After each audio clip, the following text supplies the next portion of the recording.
Hello, welcome to the Roundhouse podcast with Paul Solentrop of Wichita State University Strategic Communication.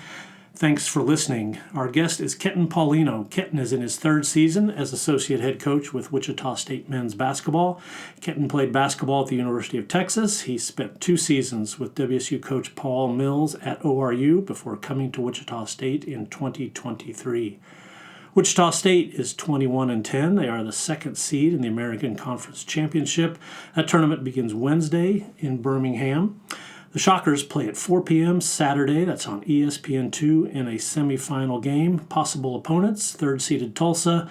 Tulsa plays on Friday. Also North Texas, FAU, and Temple. The Shockers, as the number 2 seed, they're 2 wins away from the title. And these formats reward the regular season records by giving teams buys. That helps out sending the best teams to the NCAA tournament. Helps out by helping the net ranking in a season in which maybe you've got an at-large candidate. Kenton, what do you think of this format that really rewards regular season play by giving teams buys? You know, I'm on the flip side. I think I'm with Paul Mills, Coach Mills on this one, where I think it's important to have everybody in the conference tournament. Now, I don't mind it so much in terms of where we're seated and how it can help us make the NCAA tournament, but I do think student athletes, I think part of what makes March special is when everybody has a chance to make the NCAA tournament. And I think eliminating teams from that opportunity, I do think that's tough. In the American, the 13-team conference takes 10 to the conference championship, and that's what you're speaking of. So the bottom 3 teams are done. They don't get the opportunity to travel, to play one more game, and potentially to advance and keep advancing. Right. The Shockers, so they will play at most 2 games. Everybody else will be battling it out for perhaps 3 games before they get to the semifinals on Saturday.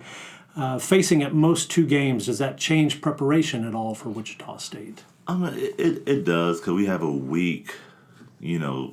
Our last game we played, what was that, Saturday? Right. And we don't know who will play until, Thursday night. Well, Friday night. Right. Night. So you kind of focus on yourself and try to predict who can possibly win and style of play and what you need to work on. But you have 3 or 4 days there where you're just kind of in limbo, and you just got to focus on yourself and what we need to do to get better.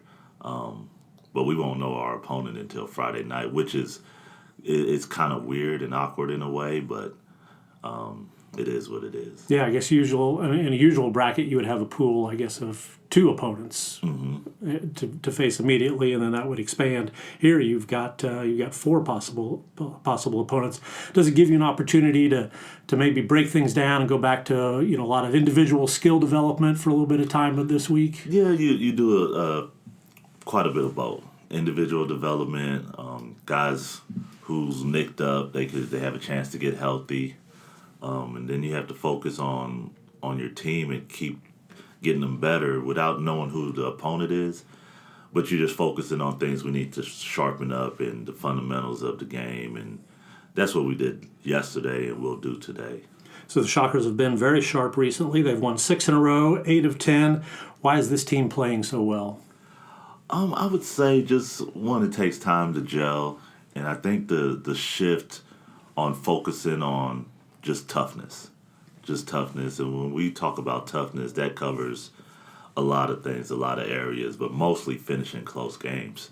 And we've had a number of close games, and starting with the ECU game, where I don't think I've ever been a part of a game that had that many ups and downs. But leading up to the game, the focus has been toughness, and I think that's translated to when it gets tough and it's a 1 or 2 possession game late in games, being able to come out with a win. Yeah, I think fans will remember that ECU game for a long time. Kenyon Giles had the 4-point play at the end of regulation to send it to overtime, and then he had a last-second jumper at the end of the first overtime. Take me through where you were, your vision, and what was going through your mind when those things happened. Honestly, in those situations, you know what you need to do, but obviously what the numbers were against us in all those overtimes. So I would just give the guys credit. They stuck with it. The toughness showed and the resilience showed, and we were able to make plays down the stretch. But it was a lot of times during that game where you felt like, to pull out a win, something special would need to happen, and it did. The Shockers won that game in double overtime at ECU. I think that'll be one of the games people really remember from this season. WSU wrapped up the regular season Saturday with an 88-70 win over FAU. Shockers ended that game with a superb stretch of 11 minutes, 30 seconds, held the Owls without a field goal during that 28-9 run. What did you see during those 11 minutes? Just a team that was determined to get stops and close out the game the right way. And, give credit to, I don't think any of us ever experienced Coke Arena the way it was that day. For the staff that's been here a couple of years, it was rocking in there. So, that gave our guys energy. Obviously, that's a home court advantage. And, to hold those guys who's a really good offensive team to, what was it, 11 minutes? 11 minutes and 30 seconds. I think they were up, FAU was up 61-60 with like 11:30 to go. Yeah, I think the energy from the crowd and what we've done defensively leading up, it just kind of all came together those last 11 minutes to hold a team that's really good offensively to no field goals. It was a special day, special in Coke Arena, something that I don't think we've ever experienced until that day. Now, we've heard the stories, and I've seen it firsthand years ago when I was at Tulsa and we would come in here. But it was an awesome experience for our guys, especially on senior night, to go out and really we've all talked about in the recruiting process about the fan base and home court advantage and how this thing is ready to head in the right direction. And I think the last home game, it came to fruition. Yeah, I felt bad for the newer people like yourself because, as you said, you've heard the stories and people have talked very proudly about Coke Arena, and for decades and decades it was a lot of people here, tough place to play, and it hasn't been like that consistently. But you're right, the last few games attendance has been increasing. Saturday was a lot of fun, and hopefully it can be like that more often going forward. So Paul Mills, when he talked about that stretch, those final 11 minutes, he didn't talk about the highlights. He explained it that you can really play good basketball by eliminating mistakes. How has this team gotten to the point of eliminating mistakes where you can put on a run like that? Yeah, just understanding how important every possession is. We've been talking about it since the summer, and Coach Mills has been talking about how we will be in a lot of 1 and 2 possession games. And I think the experience of this group of going through that in conference play, understanding that you don't know what play or when is going to be important, that all possessions are important. And I think our team realized from start to finish that you can't waste any possessions. And I know it's cliche and every coach talk about it, but when you have 12 new guys who've never been in the league and you have coaches harping on, hey, we're going to be in a lot of 1 and 2 possession games, sometimes that could go in one ear out the other until you experience it, until you lose a few games where you point out, like I go back to the Rice game where, at the end we hit a shot that could have went either way. It could have been an and one. Michael Gray's shot from the three-pointer from the corner, if I'm remembering correctly. Right. But during that game, we showed in film after the game how a bunch of possessions, it didn't have to even come down to that. It could have been a rebound here, a loose ball here, a deflection here, that could have changed the course of that game. So I think when you have a team that goes through some tough losses and through the course of the year, even going back to when we were in the Bahamas, we lost a lot of 2-possession, 1-possession games. And sometimes you have to go through tough times to understand that, if you eliminate some of these mistakes, that it won't even have to come down to a play or two late in games. So you are absolutely correct. Valuing every possession, really, really important. That would be something that winning basketball teams would do. But you also don't want your guys playing tentatively. You don't want them thinking, if I make this one mistake, I'm done. What's the balance of coach? How do you get both of those things out of a group? It's a fine line, but a lot of it starts in practice. Understanding when we do make mistakes in practice and watching a lot of film and, because coach says it all the time. It's a game of mistakes. Like you just try to eliminate mistakes, but you don't want to be tight, So we don't expect guys to play perfect, and I think this group understands that. It's just you got to eliminate the careless mistakes, the things that you can control, because turnovers are part of the game. But it starts in practice and harping on things in practice and being consistent about the messaging where guys get used to playing in a tense environment but not being tight. One last question about FAU. Who had the best dunk in that game? I think Dillon Battie. One, because I know when we were on here early in the year, we talked about the Dillon Battie and his potential and his growth and what he needs to do coming from Temple playing the 5 and learning a new position. And at the time, he wasn't playing as much. And Dillon gets coached pretty hard. And it's because he's inexperienced and he's learning a new position. So to fast forward his growth, coach is on him pretty tough. So for him to have the confidence trying to be, I don't want to use the word that I want to use, but for him to have the confidence to do a windmill dunk in that stage of the game, that's why I would give it to Dillon Battie, because if he was to miss that, it would have been a major problem. A major problem. I think that thought went through a lot of people's minds. Dillon had the windmill dunk, fast break. There was a steal, and he was wide open. Did the windmill dunk. Emmanuel Okorafor had two really nice dunks too, both over a defender, which has also got a good reaction from the crowd. Since February 1st, the Shockers are number 45 nationally in defensive efficiency, according to Bart Torvik's website. They're holding opponents to 31.5% three-point shooting, that's 79th nationally, and a 30.5% three-point rate, which is number 15 nationally, tops in the American. Explain why limiting teams' three-point shooting appears to be so fundamental to this defense, and how do you guys do it? Well, we harp on taking away the other team's best shooters. And we try to stay connected to shooters. Our pick and roll defense has been more tailor-made to 2 guys handling the pick and roll versus 5 guys shrinking the floor and helping. So we try to stay connected to shooters and take away the three-point shot.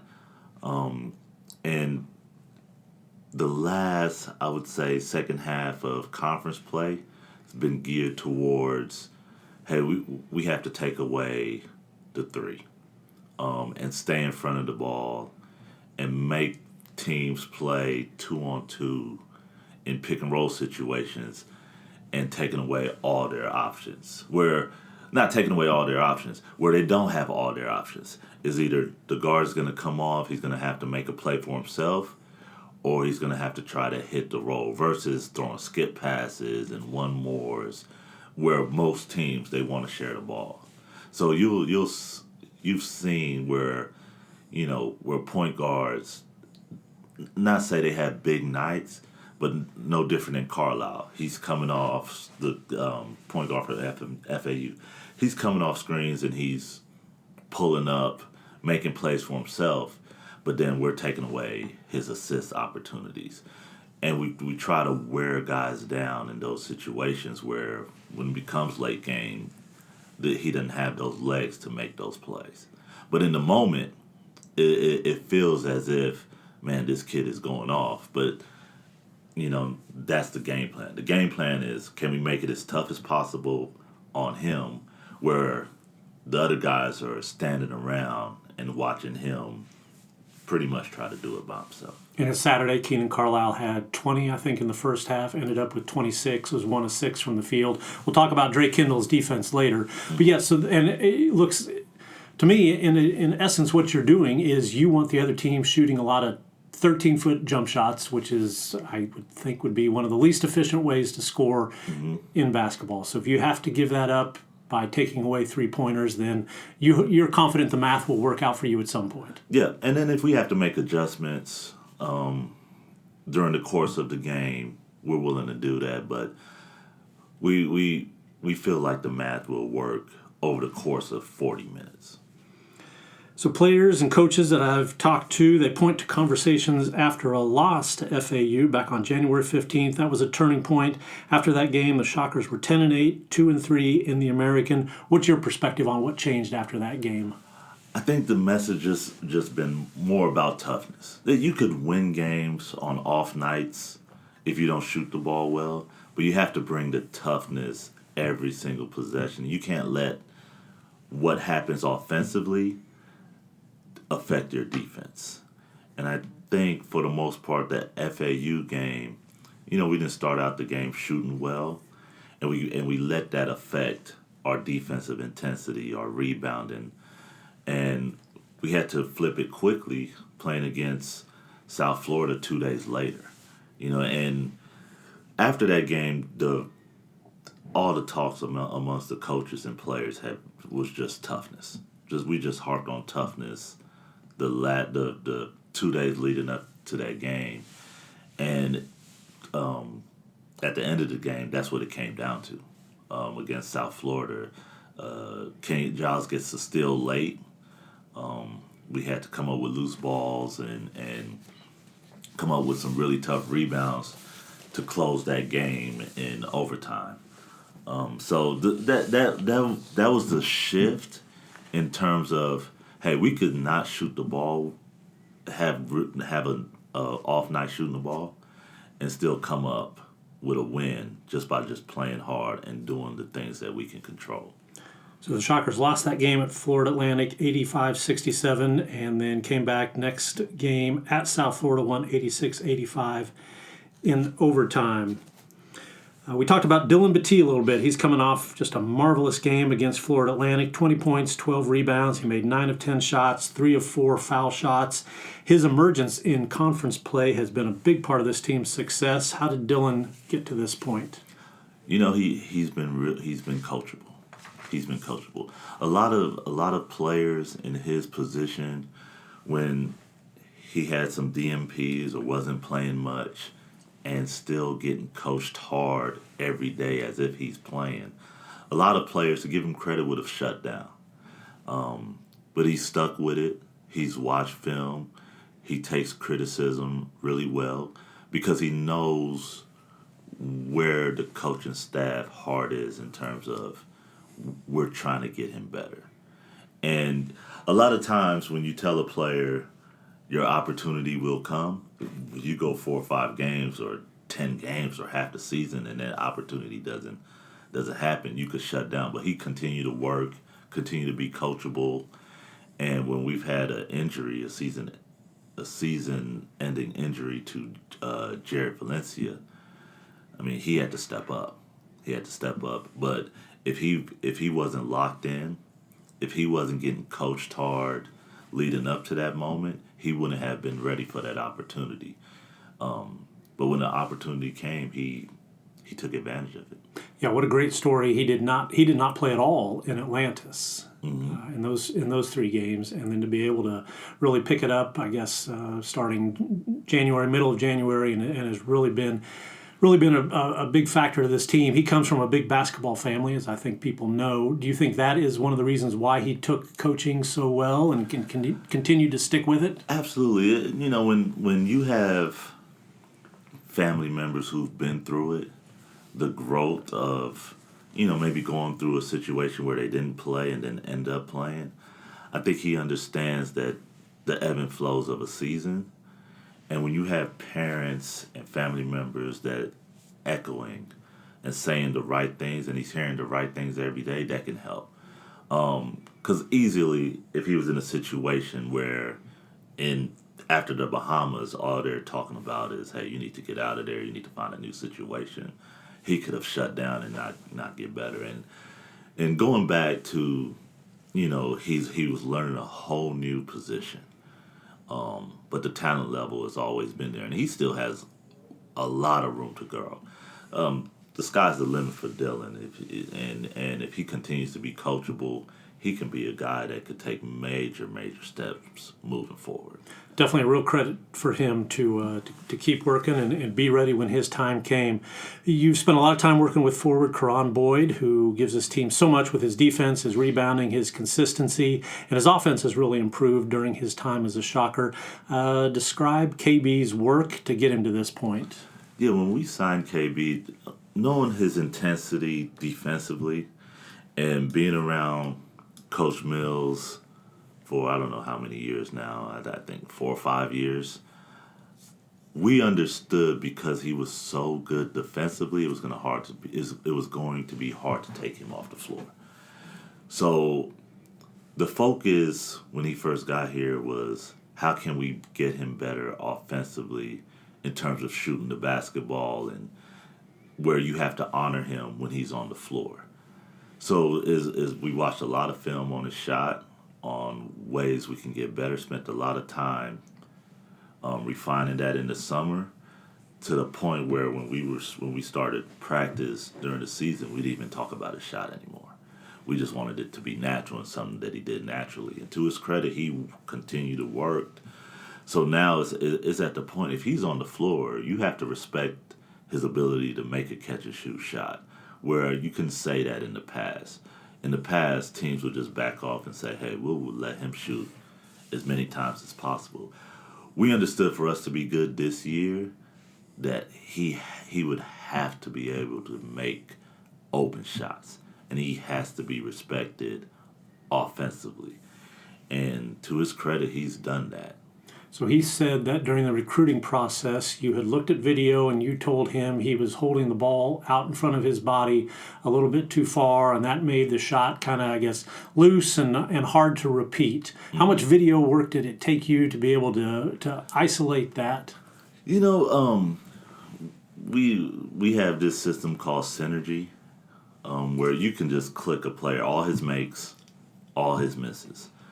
So it was a distinct difference from the shots he made versus the shots he missed. And it was, when you watch it back to back to back to back, you could tell, hey, his footwork versus where he holds the ball, how he catches the ball.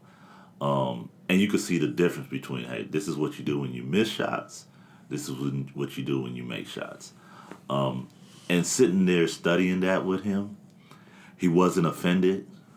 And that's the biggest thing. Most of the time, players, they come in with their guard up. He had no guard up. And that's 90% of the battle. Like, players will say, well, if coach would just let me shoot it, I can make shots. He had none of that. It was like, man, what do I need to do to consistently make shots? That's the biggest hurdle with a player, especially when you don't have a relationship with them early. Once they get over that hurdle and they could humble themselves to the point where I need to get better and I'm willing to do whatever it takes to get better, to his credit, he didn't come in with any ego of, if coach would just let me shoot, I can make shots. He knew where he needed to get better, and we just got to work. Yes, he said that a lot of people told him he needed to shoot better, but he knew that already. He needed somebody to tell him how he could go about accomplishing that goal. So how do you, like you said, you don't have 2 years to watch a player progress through high school like maybe you did 10 years ago. How are you able in the recruiting process to determine, hey, this kid is going to take coaching, he really wants to improve? One, just through conversation. And coaches doesn't really sugarcoat anything in the recruiting process. He pretty much tells you what it is, and if you're not willing to accept that, then you wouldn't come here. because coach is not going to paint a picture, a rosy picture. He's going to tell you what you're good at, where you need to get better, and that's just how he rolls. So you can tell the players or the prospects that's willing to listen, or you could tell the ones that kind of, when one coach start saying what you need to get better at, how some prospects they'll sit back in their chair and then cross their arms, or they'll have a frown on their face, and then you kind of realize then that it's going to be a challenge for him to accept coaching. With most of these guys, we didn't get that vibe at all, but definitely not from Karan Boyd. How many times did you tell Rick Barnes you needed to shoot the ball more? You know what? I came in a pretty good shooter. He actually fed me confidence, saying when you're open, you need to shoot the ball. And that's kind of hard to do when you have lottery picks on the floor and you're trying to pick and choose as a point guard when to shoot, when not to shoot. So early in my career, I was passing up shots that I should have taken, and my route was a little different. But yeah, that's that would have been a good thing to hear from a coach. Rick Barnes was Kenton's coach at the University of Texas. Dre Kindell, he's given this team lots of energy. At guard during his first season, was really important to the FAU game. We mentioned the defense on Keenan Carlisle, and he did a lot of that in the second half. Describe Dre's season and how he got to the point where he was on the court those last 10 minutes, playing great defense and closing out that game, running the team. Yeah, Dre has had an up and down season, but that for your first year playing for Paul Mills at the point guard spot, it's probably the hardest position to navigate under Coach Mills. Now, Coach Mills, has a track record of having really good point guards and guys who can play at that position, but year one he's really hard on them. And Dre is a transfer from Barton Community College. Yeah, JUCO transfer, comes in with a ball of energy, a ton of confidence. He thinks he's the best guard on the floor every time he touches the floor. He has a lot of moxie and so in practice sometimes you have to he's just go, go, go all the time. And with that go, go, go mentality, in practice, he could have 3-4 turnovers in a row and get a little rough. Coach Mills, he'll turn red and he'll stay on him. He's not going to let anything slide at that position. So it's been a growing experience for Dre, and it's been a lot of frustration there. But I think he realized that where he can help the team and what he needs to do on a daily basis for us to get better. And he also struggles with, Coach is on me for every little thing. But I tell him, especially as somebody who played point guard and played for a coach that was really hard on point guards, I said, once you figure it out, you'll be fine. You'll be able to be who you are. And Coach is harder on Dre in practice than he is in games. And in games, he has to be who he is. You got to change the game with your defense. And Coach always told him, at your size, you have to be a pest defensively. And he's bought into that. And he's changed the games in multiple games this year just by his intensity on the defensive end.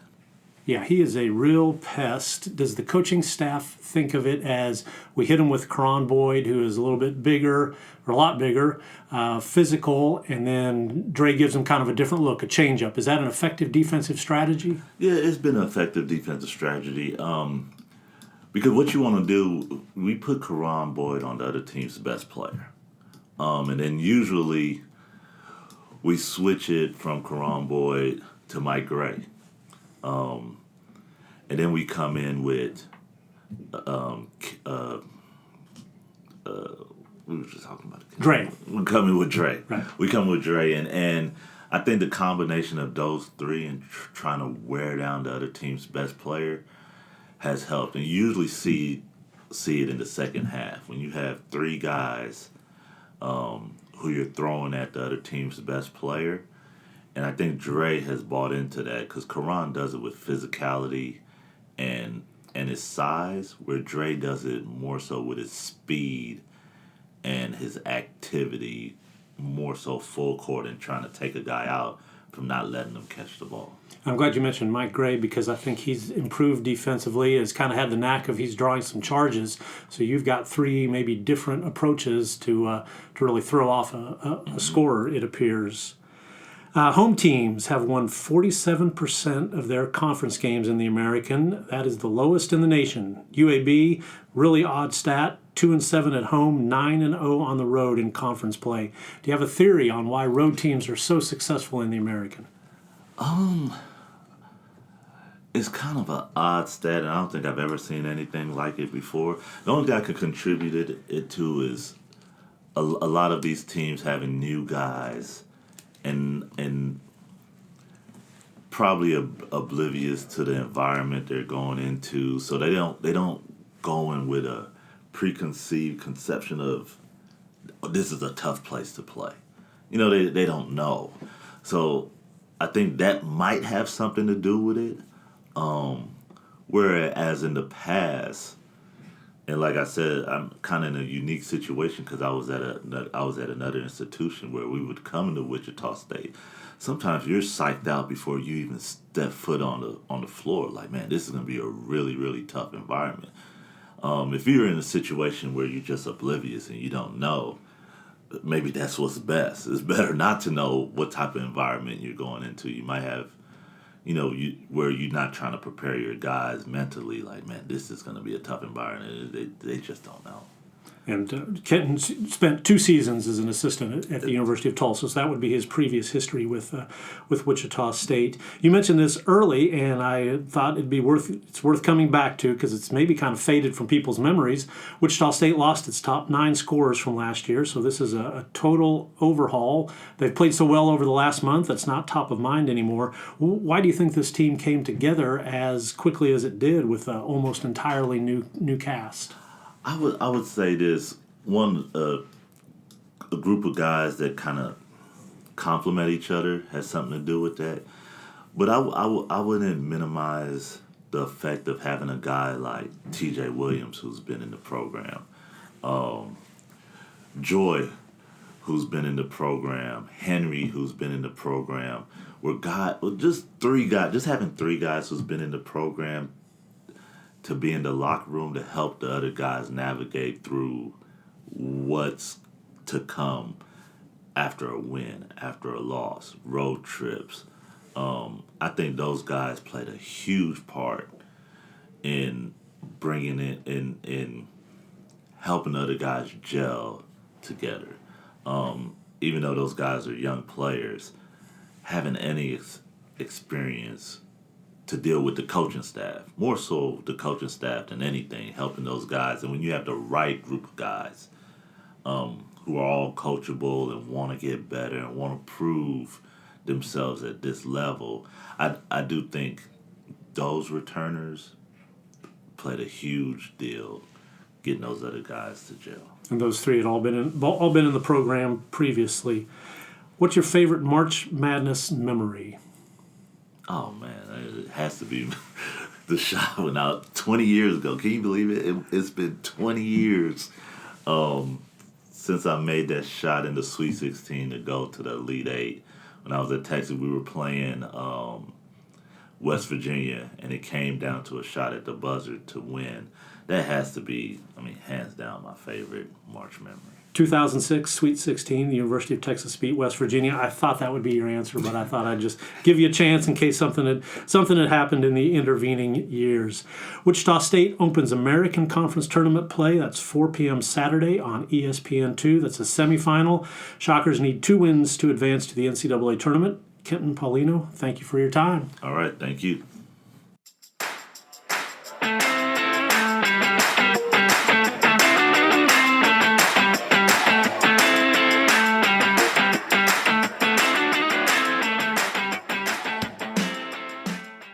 Thank you for listening to the Roundhouse Podcast, courtesy of Wichita State University Strategic Communications.